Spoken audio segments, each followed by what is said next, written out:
Hello dear students, आप कैसे हैं? आइए आज हम लोग हाइगेंस की द्वितीयक तरीकाओं के सिद्धांत द्वारा प्रकाश के तरंगों के प्रवर्तन की व्याख्या करते हैं।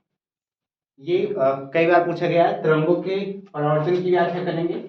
उसके साथ साथ हम लोग इसमें तरंगों के अपवर्तन, दो क्वेश्चन पूछे जाते हैं तो आंसर में भी पूछा गया है और बोर्ड एग्जाम में कई बार पूछे गए हैं। हाइगेंस की द्वितीय तरीकाओं के सिद्धांत द्वारा प्रकाश के तरंगों के परावर्तन की व्याख्या या फिर अपवर्तन की व्याख्या, जिसमें से हम लोग अभी सबसे पहले क्या है, प्रकाश के तरंगों के परावर्तन की व्याख्या करेंगे। ठीक, इसमें सबसे पहले हम क्या करेंगे, प्रकाश के तरंगों के परावर्तन की व्याख्या करेंगे। इससे संबंधित आइए सबसे पहले हम डायग्राम मान लेते हैं। तो सबसे पहले परावर्तन की व्याख्या करनी है तो एक ऐसा पृष्ठ लेना है, परावर्तक पृष्ठ लेना है हमको। तो ये हमारे पास क्या है, एक परावर्तक पृष्ठ है। इसको जेड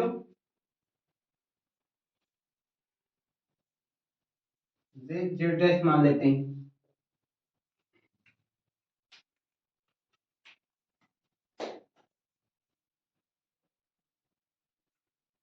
क्या मान लेते हैं, जेड।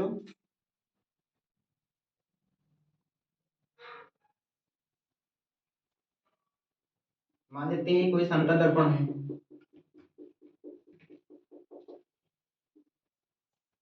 ये परावर्तक पृष्ठ है और परावर्तक पृष्ठ में क्या है, समतल दर्पण।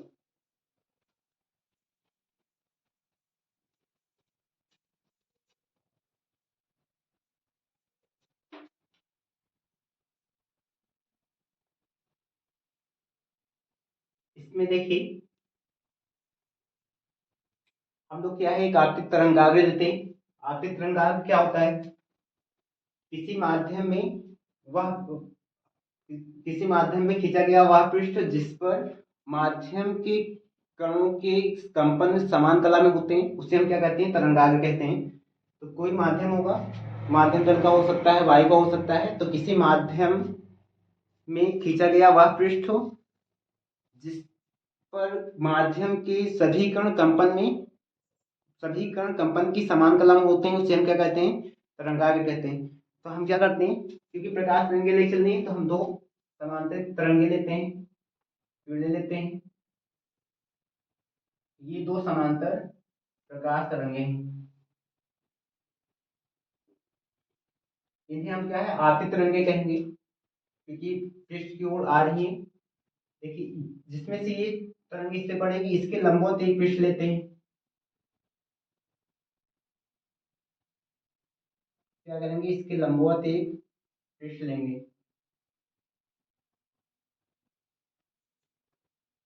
और ये जो इन दोनों तरंगों के संचरण, क्योंकि कोई भी तरंगाग्र जब आगे की ओर प्रकाश तरंगे इस तरह से बढ़ती है, आगे की ओर बढ़ती रहती है, तो माध्यम में जो इन तरंगों के संचरण के लंबवत जो पृष्ठ बनता है उसी को क्या कहते हैं, तरंगाग्र कहते हैं। जिसपे माध्यम के कणों के कंपन क्या है, समान कला में होते हैं। कंपन, जो माध्यम के कण कंपन करते हैं उनकी कलाएं क्या होती हैं, समान होती है, एक ही जैसे कंपन करते हैं।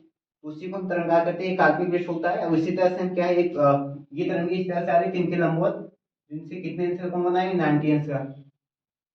ये क्या है, तरंगाग्र लेते हैं, इसको ए मानते हैं, इसको बी। और ये किरण आगे की ओर जाएगी।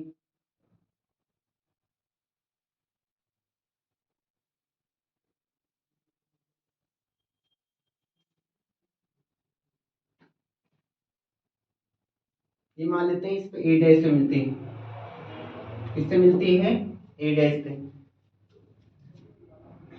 क्योंकि परावर्तन होगा तो यहाँ पास ये जो किरण है इसका भी परावर्तन होगा और इस किरण का। अब देखिए परावर्तन होगा तो यहाँ से एक अवलंब इसका खींच लेते हैं, N1। इस पे एक अवलंब खींचते हैं, ये N2। तो अभिलंब क्या होता है, किसी पृष्ठ के जो लंबवत, किसी पृष्ठ के किसी बिंदु पे जो लंबवत रेखा होती है वो अवलंब होती है। तो जेड जेड रेस का अवलंब क्या है, ए एन वन। और जेड इसी पे एक दूसरा अवलंब यहाँ पास बिंदु ए पे, A-N2। अब देखिए जब प्रकाश के यहाँ पड़े, जितने एंगल कोण से ये आपतित हो रही है, अभिलंब और आपतित ये आपतित किरण है, इसके बीच में आई कोण क्या है, आपतन कोण आई बनेगा। अब देखिए यहां से इसका क्या हो जाएगा, परावर्तन हुआ, तो इस तरह से देखिए ये आई कोण है अभिलंब के साथ, तो ये वाला कोण भी पूरा क्या होगा, आई होगा, या फिर इसी को आर कहते हैं।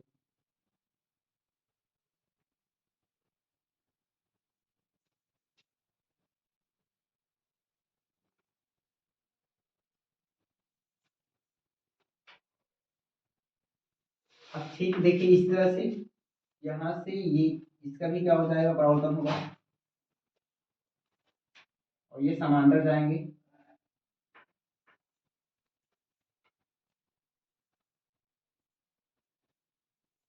अब देखिए जैसे ये तरंगाग्र इस दोनों सबके लंबवत, उसी तरह से यहाँ देखिए अगर इस पे लंब डालेंगे, यहाँ से इस लाइन पे यहाँ लंब होना चाहिए, और इस पे लंब,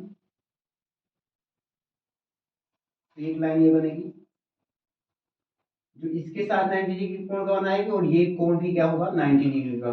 इस रेखा पे लंब होनी चाहिए, इस वाली परावर्तित किरण पे, यहाँ 90 डिग्री कोण बनेगा। ये ए डैश, इसको क्या मान लेते हैं हम, बी डैश। ए बी क्या है, आपतित तरंगाग्र, ए बी क्या है, आपतित तरंगाग्र, जिसे इंग्लिश में क्या कहते हैं, वेव फ्रंट। और इस तरह से परावर्तित किरणों की लंबवत जो तरंगाग्र है या पृष्ठ होगा, ए बी डैश, ये क्या होगा, परावर्तित तरंगाग्र, क्या होगा, परावर्तित तरंगाग्र। तो हमारे पास आपतित तरंगाग्र क्या है, ए बी, और इसका परावर्तित तरंगाग्र क्या है, ए बी डैश।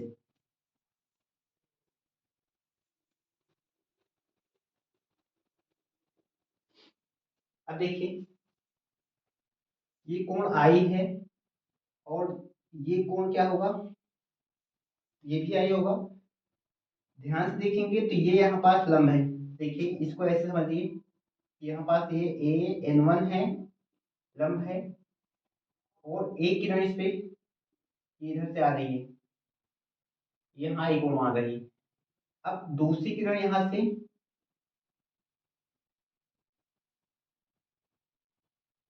इस तरह से, और यहाँ पास एक लंब है,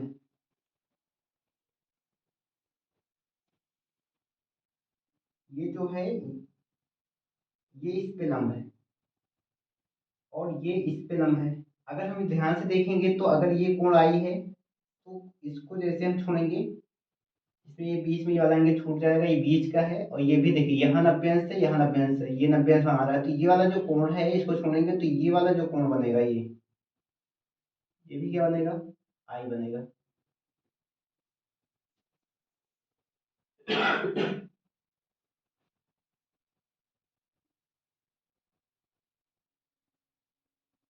तो ठीक यहाँ पर देखते हैं, हमारे पास ये कोण परावर्तन कोण क्या है, आर है, क्योंकि अभिलंब और परावर्तित किरण के बीच परावर्तन कोण बनता है। और जैसे ये आर है, और यहाँ ये 90 अंश कोण है, तो बीच में ये छूटेगा। उसी तरह देखिए इधर से देखेंगे 90 है, ये बीच में कॉमन एंगल है, तो ये पूरा कोण ये क्या होगा, आर होगा।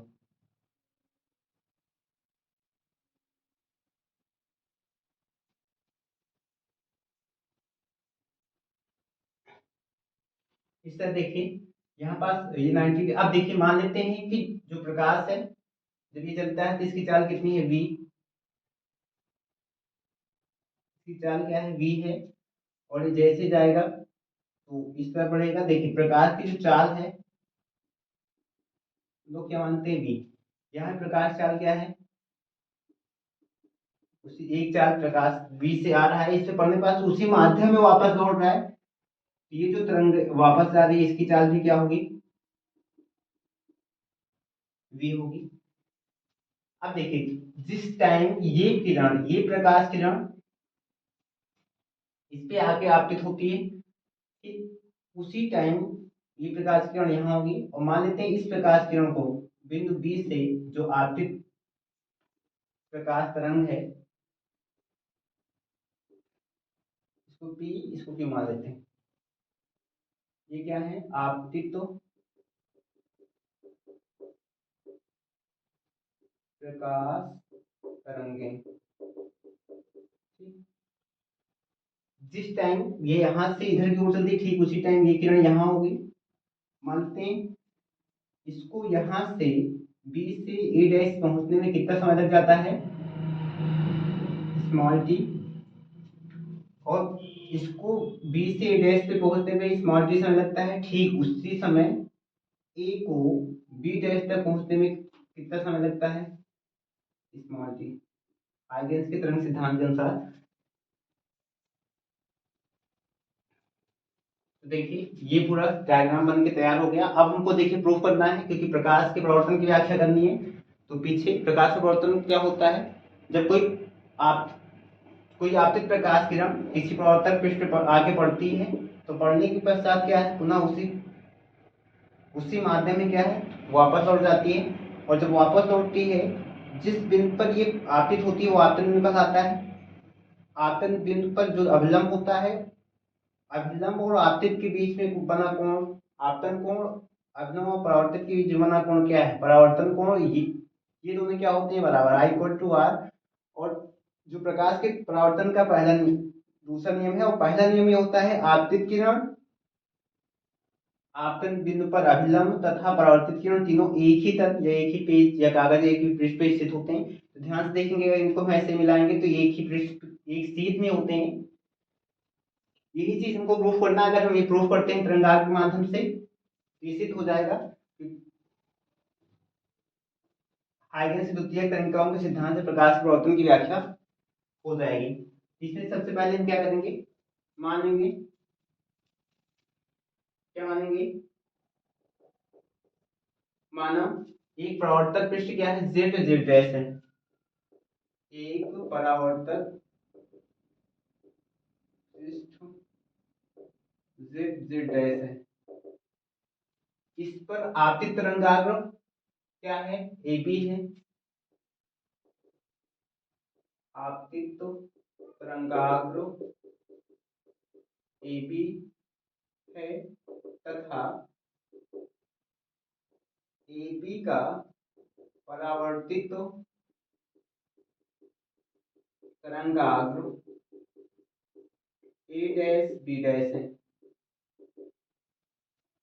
ये तो इस तरह से मान लोगे, इसी चित्र से। तो आपकी तरंगाग्र जो इसे आके पड़ रहा है ए बी है, परावर्तित इसका क्या है, ए डैश बी डैश है। सबसे बड़ी चीज है, मान लेते हैं कि बिंदु बी इस्माइली चाल से जितने समय में ए डैश पे पहुंचता है, उतने ही समय में यहाँ से जो द्वितीय तरंगिकाएं हैं, यहाँ से द्वितीय तरंगिकाएं हैं बिंदु ए से कहाँ पहुंचती हैं, बी डैश पे। माना आपतित तरंग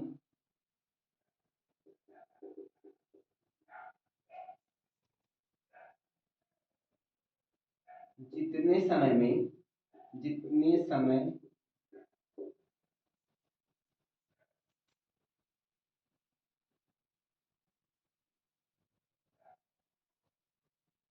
समय स्मॉल टी में बिंदु बी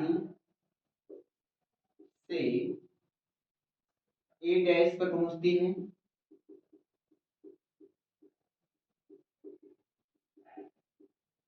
उतने ही समय में द्वितीय तरंगिका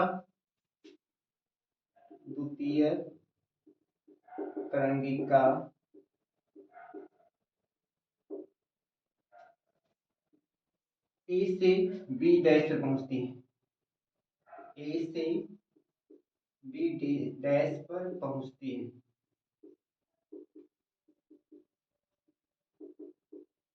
तो देखिए तीनों की चाल नहीं बदलती है, चाल ही रहेगी भी।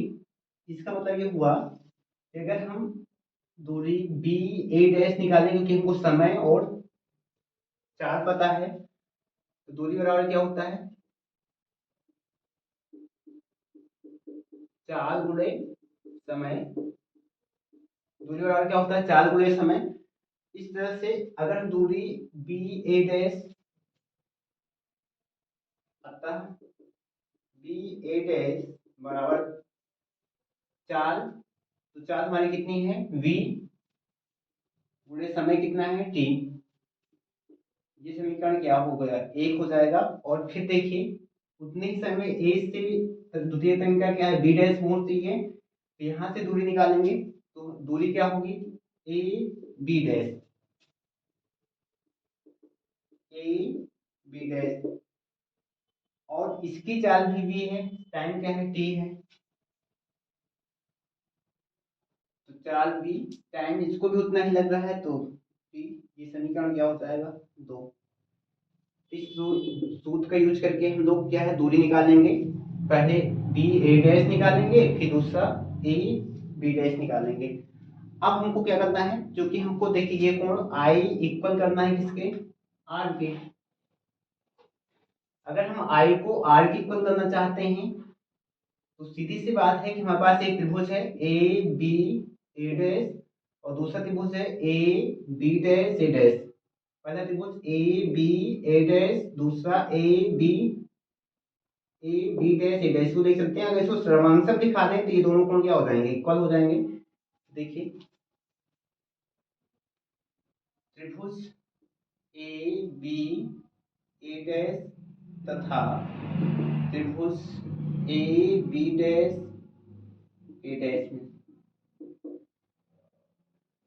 देखिए अगर हम यहाँ ध्यान से देखेंगे तो इस त्रिभुज का ये कोण क्या है 90 डिग्री है। ठीक, इसकी एक भुजा ए डैश सर्वांग, जो इसकी एक भुजा ए डैश है ये उभयनिष्ठ है, दोनों की भुजा है ये। और हम एक भुजा बी ए डैश पहले से प्रूव कर चुके हैं यहाँ से। तो देखिए कोण A B A dash equal to कोण A B dash A dash, A B dash A dash. ये क्यों बराबर है, क्योंकि ये 90 डिग्री है। और A A dash A dash is equal A dash, ये क्या है उभयनिष्ठ है। उभयनिष्ठ क्या मतलब, वो भुजा जो दोनों त्रिभुज की भुजा है। ध्यान से देखिए ए डैश त्रिभुज ए बी ए डैश की भुजा है और A B dash A dash की भुजा है। अब देखिए समीकरण 1 और 2 से जाएं तो इस त्रिभुज की भुजा बी ए डैश इक्वल है समीकरण 2 से ए बी डैश के। ये किससे, समीकरण 1 व 2 से, ये दोनों इक्वल है। इसका मतलब क्या हुआ, समकोण त्रिभुज में क्या होता है, समकोण अगर दो समकोण त्रिभुज है उनकी कर्ण के साथ कोई एक भुजा अगर बराबर हो जाए तो समकोण त्रिभुज क्या होते हैं सर्वांगसम होते हैं। ये दोनों समकोण त्रिभुज है, तो ये 90 अंश के सामने की भुजा क्या है ए डैश जो कर्ण का कार्य करेगी, इसमें बी डैश के सामने भुजा ए डैश जो कर्ण का कार्य करेगी। तो देखिए कर्ण के साथ उसकी एक भुजा बराबर है, इसलिए ये दोनों त्रिभुज क्या होंगे A B dash B A dash सर्वांगसम होंगे। अतः हम क्या लिखेंगे, त्रिभुज ए बी ए डैश सर्वांगसम है त्रिभुज A B dash A dash के। ये किसका चिन्ह है, सर्वांगसम का। किसका चिन्ह है, सर्वांगसम। और देखिए इसके सर्वांगसम का मतलब ये होता है जिसके सभी अंग समान हो। अगर ये दोनों त्रिभुज सर्वांगसम है तो सीधी सी बात है कि इनका जो कोण है बी ए ए डैश ये वाला कोण जिसको आई माने हम, और ए डैश बी डैश ये दोनों क्या होंगे बराबर होंगे। अतः क्या लिखेंगे आगे, कोण B A dash is equal to कोण इस त्रिभुज का ए डैश बी डैश, और इसको हम लोगों ने आई माना है जो आपतन कोण है, और ये कोण क्या है आर माना गया है जो परावर्तन कोण है। इस तरह से ये सिद्ध हो गया कि किसी आपतित तरंगाग्र के लिए आपतन कोण परावर्तित तरंगाग्र के लिए परावर्तन कोण के क्या होता है बराबर होता है, जो कि परावर्तन का दूसरा नियम है। ठीक, तो हम क्या लिखेंगे नीचे, यही परावर्तन का दूसरा नियम है, यही परावर्तन का दूसरा नियम है।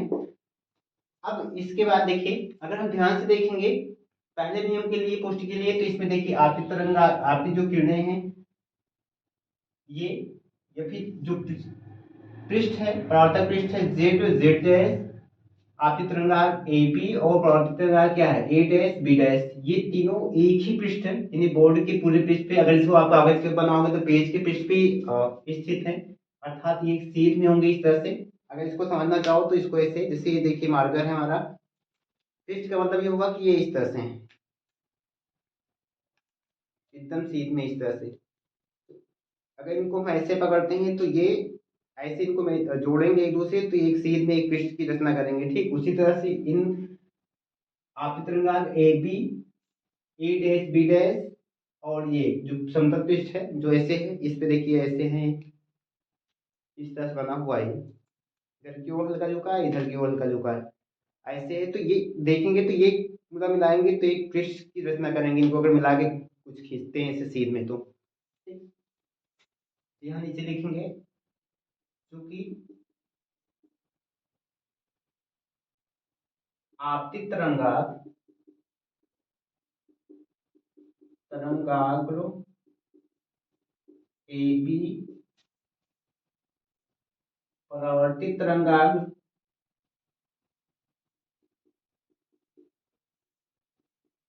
तरंगाग्र ए डैश बी डैश,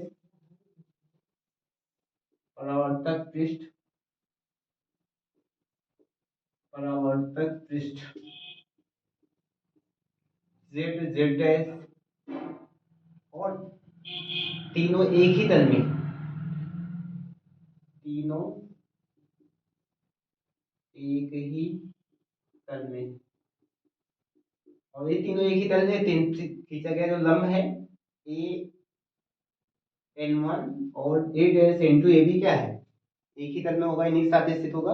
इस तरह से ये क्या है, इसका प्रथम नियम था। वहां पर जो जब एक प्रकाश किरण लेके चलते हैं तो आपतित किरण, आपतन बिंदु पे अभिलंब तथा परावर्तित किरण तीनों एक ही तल में होते हैं। उसी तरह देखिए ये आपतित तरंगाग ए पी है, ये आपतन बिंदु पर अभिलंब क्या है ए एन वन है, और ये परावर्तित किरण क्या है ए डैश बी डैश, ये आपतन बिंदु ए डैश पे अभिलंब ए डैश एन टू है। ये तीनों क्या होंगे एक ही तल में होंगे। इस तरह से हाइजेंस की द्वितीय कणिकाओं के सिद्धांत द्वारा प्रकाश के परावर्तन की व्याख्या हो जाती है। यही इतना लिखना है, आगे प्रूफ हो गया। ठीक, जो कई बार एग्जाम में पूछा गया है। अब देखिए इसी की सहायता से, हाइगेंस की द्वितीय कणिकाओं के सिद्धांत की सहायता से हम क्या है, अब इसी में हाइगेंस की द्वितीय कणिकाओं के सिद्धांत के द्वारा प्रकाश के तरंगों के परावर्तन की व्याख्या हम लोगों ने कर ली। अब हमको किसकी व्याख्या करनी है, प्रकाश के अपवर्तन की व्याख्या किसकी करनी है, प्रकाश के अपवर्तन की व्याख्या। तो देखिए अपवर्तन के लिए इसको हम मिटाते हैं।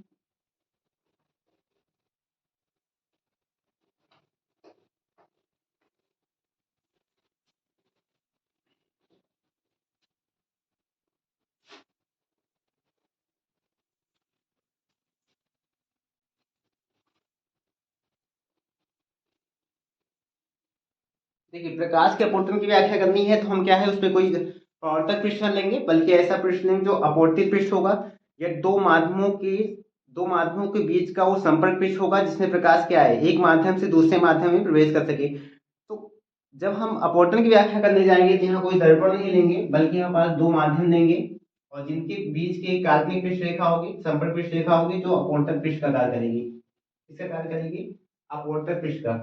प्रकाश के अपवर्तन में प्रकाश किरणों का परावर्तन नहीं होता, बल्कि क्या होता है अपवर्तन। प्रकाश किरण क्या है, अपवर्तन क्या है, जब कोई प्रकाश किरण एक माध्यम से दूसरे माध्यम प्रवेश करती है तो वो अपने मार्ग से विचलित हो जाती है। ठीक, उसकी चाल बदल जाती है, जिसमें प्रकाश का क्या कहते हैं, अपवर्तन कहते हैं। यहाँ पर देखिए,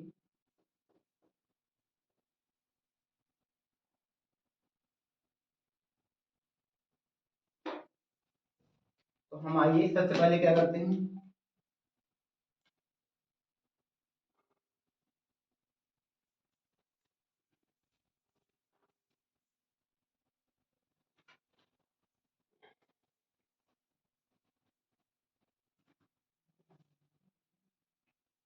माध्यम लेते हैं, ये माध्यम 1 है और नीचे कोई दूसरा माध्यम लेते हैं, ये माध्यम 2 है।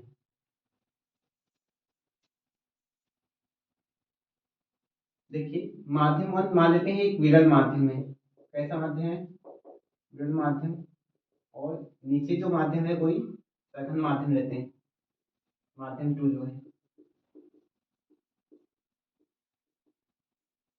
आपको देखिए इसके पीछे विरल माध्यम क्या होता है, वह माध्यम, इससे माध्यम की बात करते हैं तो माध्यम क्या होता है, जब कोई वस्तु किसी स्थान पे स्थित होती है तो वो एक स्थान घेरती है और जो जितना स्थान घेरेगी वो स्थान ही उस वस्तु का क्या कहलाता है, माध्यम।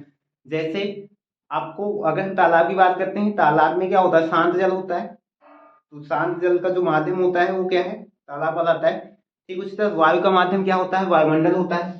पूरे में जितने क्षेत्र में वायु फैला हुआ है वो पूरा क्या कहलाता है, वायुमंडल होता है। उस तरह से मान लेते हैं ये कोई माध्यम वायु है और यहाँ पास कोई क्या है, जल का माध्यम मान लेते हैं।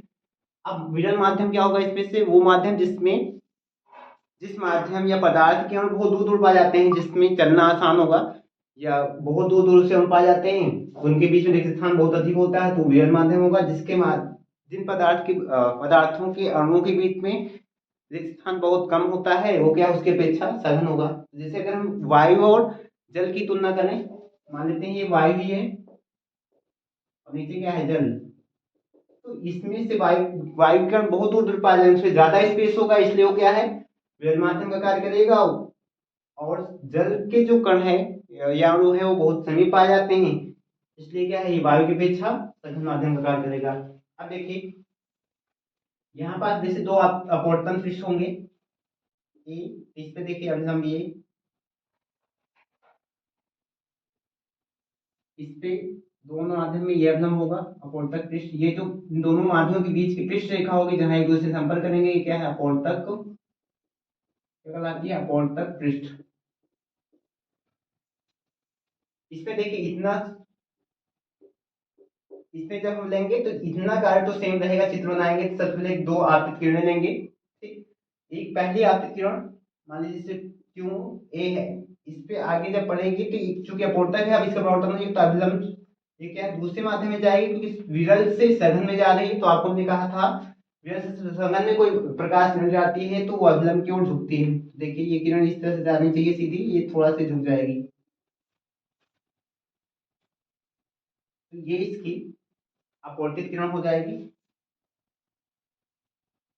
इसको मान लीजिए सी है।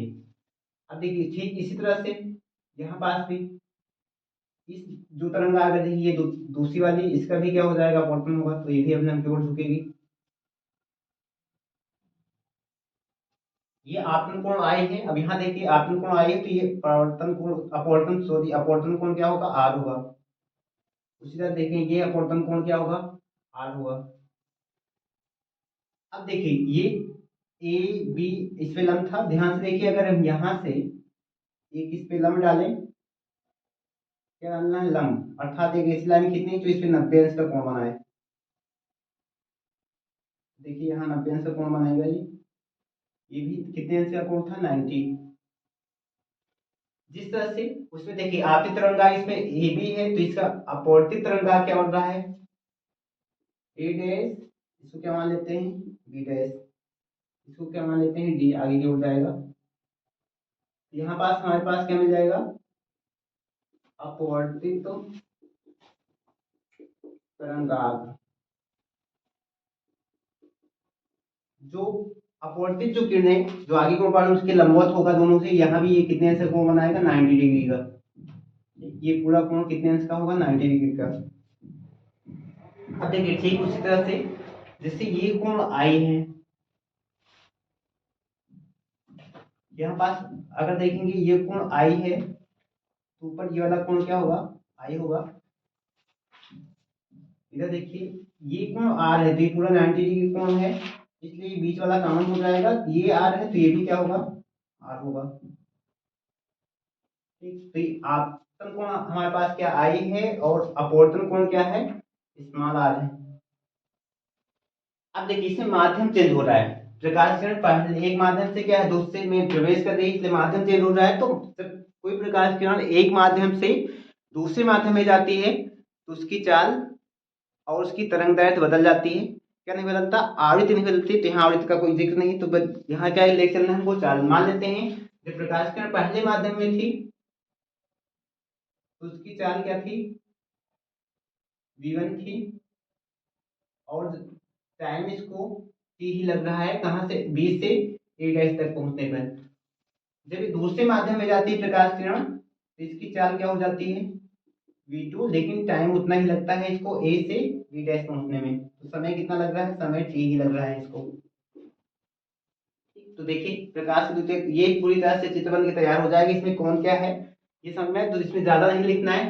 अब आपको क्या करना है? सबसे पहले क्या मान लेना है? मानक पहले माध्यम में प्रकाश की चाल, माना कि माध्यम एक में प्रकाश की चाल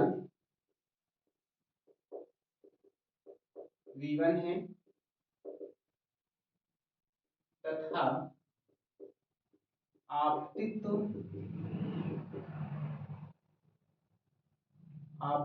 किरण को बिंदु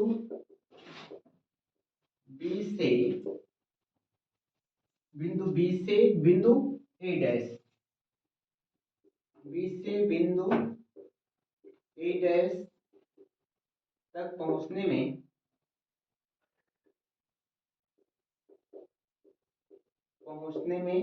स्मॉल t समय लगता है।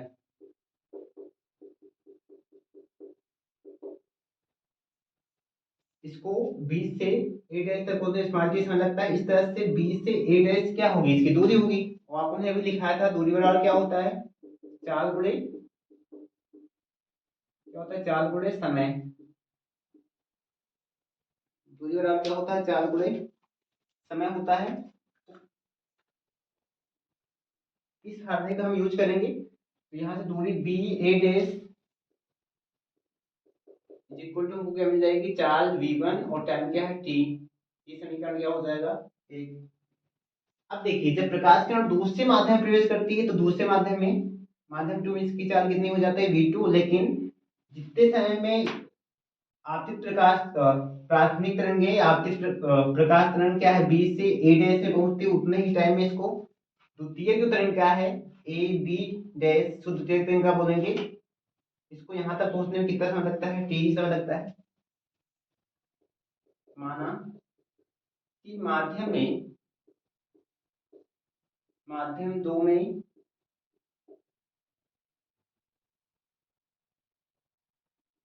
प्रकाश तरंग की चाल क्या है? v2 है तथा द्वितीय तरंगिका को बिंदु, देखिए बिंदु ए से बी डैश, बिंदु ए से बी डैश तक पहुंचने में भी स्मॉल t समय लगता है। तो देख रहे हैं जितने समय में ये बी से ए डैश से पहुंचेगी प्राथमिक जो तरंगिका थी या आपकी तरंगाग्र थी, उतने ही समय में ये ए से कहां तक पहुंचेगी? बी डैश पे। इस तरह से इसके द्वारा जो तय की गई दूरी है क्या है? A B dash. A B dash ये दूरी है और दूरी बराबर क्या है? चाल v2 है और टाइम कितना है? t। ये समीकरण क्या हो गया? 2 हो गया। अब देखिए इसमें आपको हमने कहा कि ये 90 से कोण बढ़ रहा है, तो इसका मतलब ये है ए बी ए डैश से क्या होगा? समकोण त्रिभुज होगा। और 90 अंश के सामने की भुजा क्या होती है? कर्ण। तो इसलिए 90 अंश इसके सामने भुजा, इसका कर्ण क्या होगा? ए ए डैश। देखिए त्रिभुज, समकोण त्रिभुज, समकोण त्रिभुज ए बी ए डैश में इसमें आएंगे तो हम क्या लेके चलते हैं, देखिए साइन आई लेके चलेंगे, साइन आई इक्वल, साइन बराबर क्या होता है, साइन थीटा बराबर क्या होता है, लंब बटे कर्ण, क्या होता है, लंब बटे कर्ण होता है। तो ध्यान से देखेंगे लंब भुजा क्या होती है, जिस कोण को लेकर चलते हैं, देखिए आई कोण को लेकर चले तो इसके सामने की भुजा क्या है, इधर की ओर जाने पर B A dash, B A dash इसके लिए क्या है, लंब का कार्य करेगा। लंब क्या है हमारे पास, बी ए डैश, और कर्ण, कर्ण क्या होती है, वो भुजा जो 90 अंश के कोण के सामने होती है, 90 अंश ये, इसके नीचे की ओर आने पे कौन सी भुजा मिलेगी, ए डैश। अब ध्यान से देखेंगे तो समीकरण 1 से बी ए डैश क्या है, V1 T है, अपान ए डैश, ये कहां से, समीकरण 1 से, ठीक। अब देखिए दूसरा समकोण त्रिभुज, क्योंकि आर निकालना है हमको, दूसरा समकोण त्रिभुज क्या है हमारे पास, ए dash B dash A dash ए, ये वाला 90 एंटी कोण बना है। तो समकोण त्रिभुज ए डैश बी डैश ए में, इसमें भी हमको साइन लिख लेना है, क्योंकि स्नेल का नियम प्रूव करना है, तो क्या लेके चलना है, sine r, sine r is equal to, अब देखिए साइन लेके चलते हैं, मतलब इसका भी लेना है, तो आर के सामने की भुजा, वी आर कोण लेंगे, इसके सामने भुजा क्या है, ए बी डैश, इधर की ओर आएंगे तो क्या मिलेगा, ए बी डैश, जो कि इसका लंब होगा। और देखिए यहाँ 90 अंश का कोण बढ़ रहा है, तो 90 अंश के सामने भुजा ऊपर की ओर जाने पर क्या मिलता है, ए डैश, ये इसका कारण होगा। और ध्यान से देखेंगे समीकरण 2 से, तो ए बी डैश क्या है, V2T अपान ए डैश, ये कहां से, समीकरण 2 से।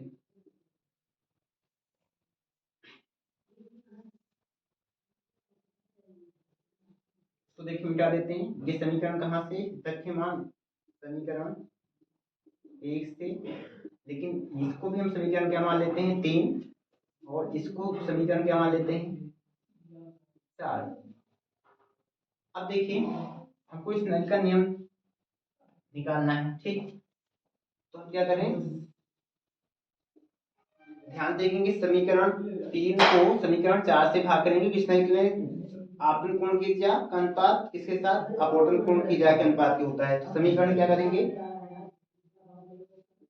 समीकरण 3 डिवाइडेड समीकरण क्या है, 4। तो यहाँ क्या आ जाएगा, इसका बाएं पास साइन आई है, और इसका बाएं पास क्या है, साइन आर है।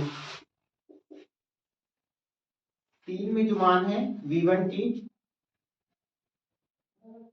अपान क्या है, ए डैश, पूरे का मान देखिए समीकरण 4 में जो यहाँ से मान है, दाईं तरफ V2T अपान ए डैश।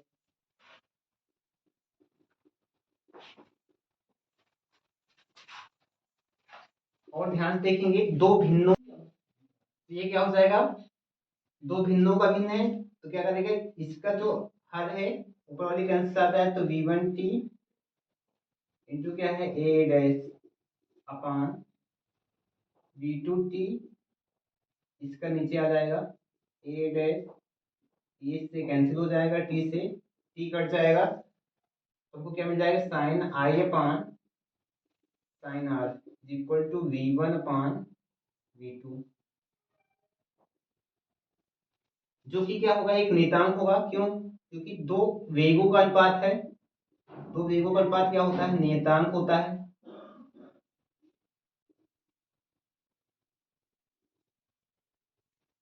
अब देखिए इसी में, क्योंकि हमको n के बराबर प्रूव करना है, तो इसका पूर्णांक क्या मानते हैं, पहले माध्यम का n1, और दूसरे का माध्यम का पूर्णांक क्या n2 मान लेते हैं।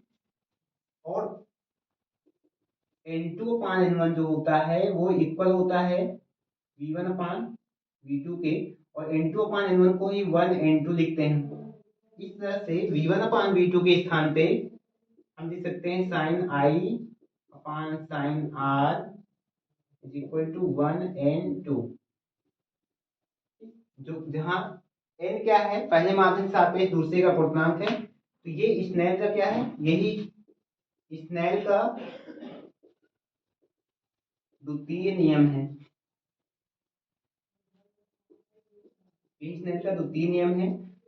अब देखिए प्रथम नियम जो है वो क्या कहता है, आपको इससे अभी समझाए थे, आपतित तरंगाग्र हमारे पास क्या है, ए बी, अपवर्तित तरंगाग्र हमारे पास ए बी डैश है, और ये अभिलंब है N1 है, और ये क्या है A डैश N2 मान लेते हैं इसको, ये अभिलंब है। ये तीनों क्या है, एक ही तल में, अर्थात इस बोर्ड के तल में, बोर्ड के सीध में। ठीक इस तरह से अगर इसको देखिए, जैसे इस तरह से ये है और इसके बीच में ये लंब है, तो अगर इनको मिलाएंगे, इससे ऐसे जोड़ेंगे तो ये पृष्ठ बनाएगा, तो एक ही तल में स्थित होने के कारण, तो आप नीचे क्या लिखोगे, इसमें थोड़ा सा और लिखोगे आप, आपतित तरंगाग्र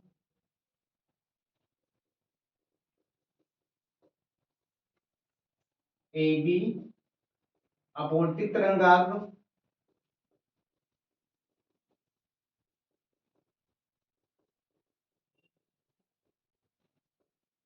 ए डैश बी डैश तथा अभिलंब,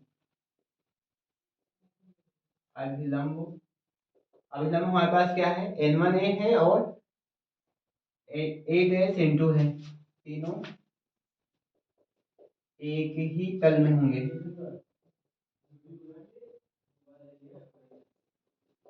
जो कि प्रकाश के अपवर्तन का दूसरा नियम है। इस तरह से हम हाइगन्स की द्वितीयक तरंगाओं के सिद्धांत से प्रकाश के अपवर्तन की व्याख्या कर सकते हैं, जो कि यहाँ पास हम लोगों ने किया है। आज का टॉपिक यही समाप्त होता है। इसके बाद अगले वीडियो इसमें और जो ये दोनों क्वेश्चन क्या है पूछे गए हैं कई बार एग्जाम में, ये बहुत ज्यादा इंपॉर्टेंस है, जिससे आप कर लेना है। जय हिंद।